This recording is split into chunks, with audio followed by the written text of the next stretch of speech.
Hányszor leírtam már, most el is mondom, testvérként tekintettem rád, oly sokszor, és jóban a rosszban kiálltam érted. Mindig a legjobbak közé tartoztál, most hova lettél? Ennyi volt a barátság, most kérdem én. Feltéve, hogy nincs hazugság, hiányzol, de tudom, te rossz úton jársz. A kábító elvette az eszedet, és most nem látsz.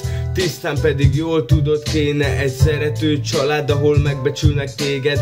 Fontosabb mindennél, higgyél nekem kérlek. Egyszer még eljöhet a nap, mikor láthatsz, de elfordulok tőled, mert te is elfordultál oly bátran, mikor kórházba feküdtem. Nem voltál mellettem, és büszkén elmondtál mindennek, holott én bíztam benned.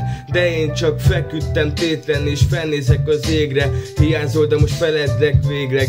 Azért állítalak tények elé, mert már nem félek, hogy a barátságunk ketté vált. Tudod te is jól, ez nem az én hibám. Fogad ezt a dalt egy búcsúlevélként, és nézd végig, ahogy elfoszlik minden szép emlék. Veled együtt köddé vált minden, amit együtt csináltunk rég. Rengeteg baromság, rengeteg még gödör, miből kihúztuk egymást, de most mindennek vége, és intek csá, és intek csá.